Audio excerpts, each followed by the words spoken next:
Kristen Atchison here, and we are still talking about Chapter 12, the body senses. Now we're going to talk about, this is our second lecture, we're going to talk about how this information gets into the brain, information about the body senses. So, again, as a recap, touch, we think of it as a single sense, but it's really, really much more diverse than that. Our tactile senses include touch, which is that tactile perception, limb movement, which is proprioception, pain, which is nociception, thermoreception, which is information about temperature, shape perception, which is an integration of touch, proprioception, and temperature, and haptic perception. And then information about our body balance and speed, which is done through the vestibular system. So, the information will come from, again, this is all happening in the body, right? So this is all going to have to go through the spinal cord. Okay, so we talked about the eyes and the ears.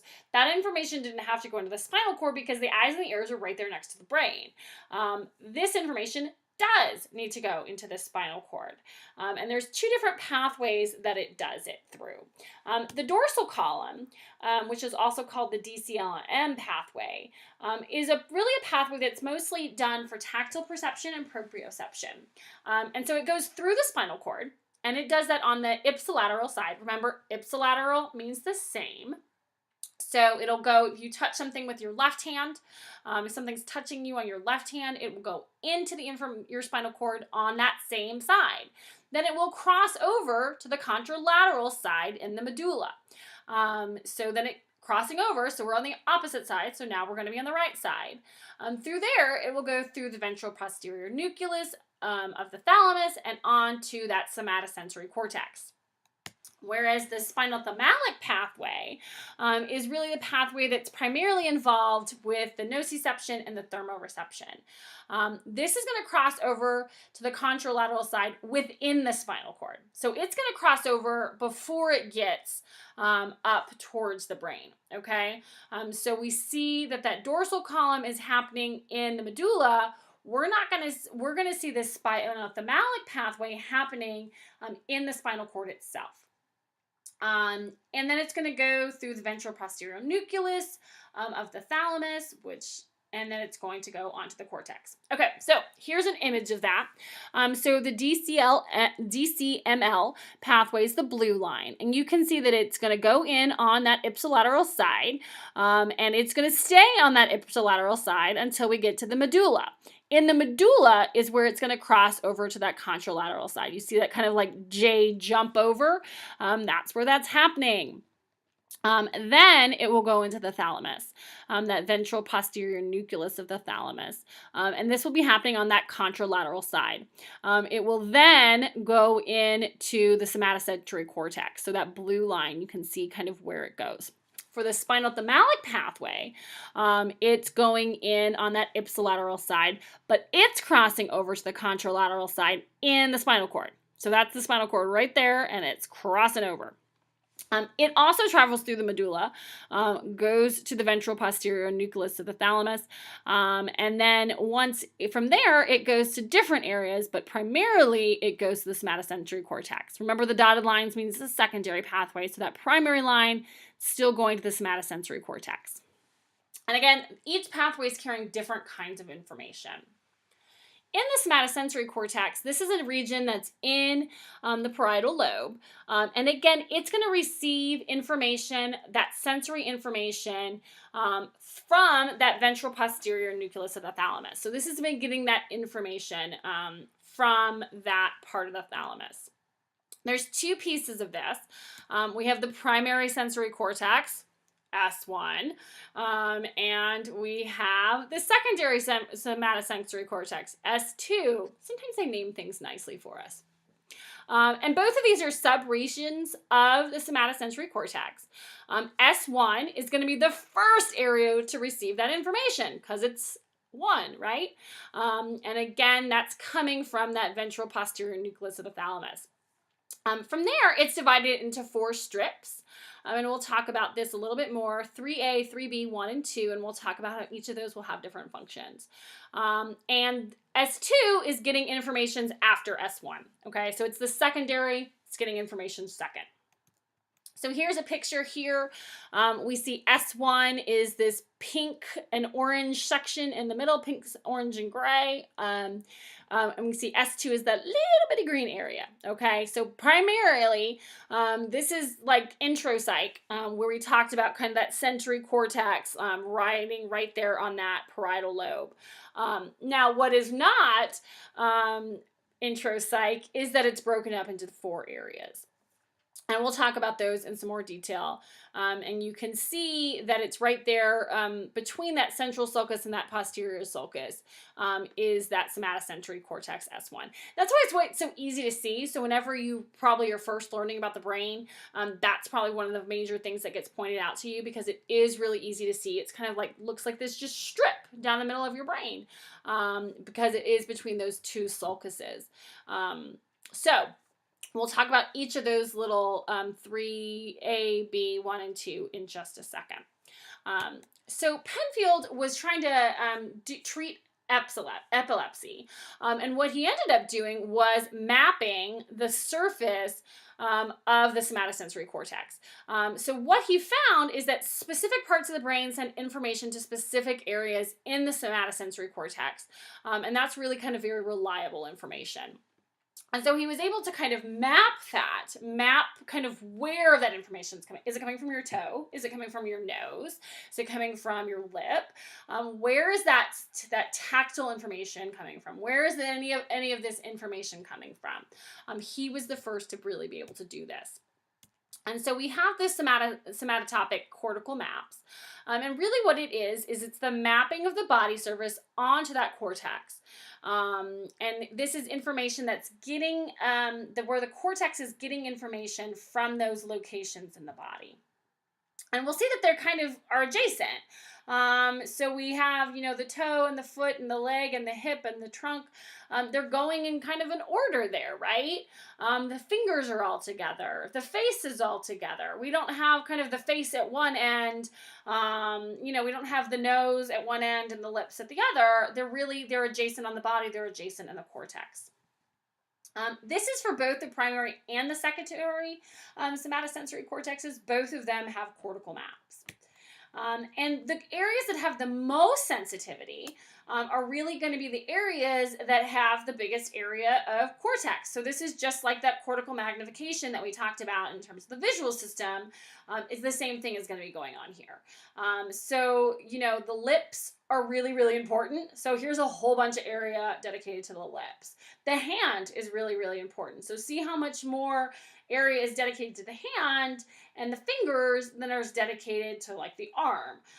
So again, areas that really have the most sensitivity are going to have a bigger area of the cortex dedicated to them. And what we're looking at here is a sensory homunculus. This one's done onto the cortex of the brain, so it's both a somatic sensory cortical map, but it's got those body parts attached to it too. So the sensory homunculus is something you're probably familiar with. It's a human shape, but it's very, very distorted to show which parts of the cortex are really getting the most. So when you look at these sensory homunculuses, when it's just kind of a humanoid shape that's not on top of this cortical map, what you get something that has very, very large facial features. And it has very, very large genitalia. And it's got large hands, but it's got a very small kind of trunk. Because we see these differences in cortical sensitivity. So here is, again, another example of the somatotopic map in the cortex. So again, here's kind of that picture. You see, the genitals, toes, foot, kind of all, and you can see how these are kind of start to be adjacent. The leg and the hip and the trunk and the neck and the head and the shoulders, the upper arm, elbow, again, that they are adjacent. They're adjacent on the body and they're adjacent on the cortex. And again, Penfield was the first to really find this. Look how big of a section the lips are really playing. So those are very, very sensitive areas. So we'll, again, see that a large part of, and so again, that sensory homunculus is going to have really, really large lips because so much of the cortex is dedicated to those lips for multiple reasons. They're really, really important in speech. And so that's part of the reason that they are They have so much dedicated to them, but they're also really important for other senses as well, other things as well. So within S1, those 4 strips, 3A, B, 1, and 2, really get different information. So within S1 and S2, so we talked about there's different streams for different kinds of information, but then they all end up at S1, right? So we talked about the dorsal stream, the dorsal column stream, we talked about the spinal thalamic stream, but they all ended back up. So we split that information apart into the 2 streams, but they all ended back up at the S1 into the somatosensory cortex.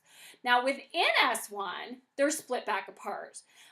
We see that the 2 inner strips, 3B and 1, so those are kind of those middle 2 there, the darkest pink and the medium pink, the pepto-bismol pink, those are going to be receiving information about the tactile signals, that tactile perception.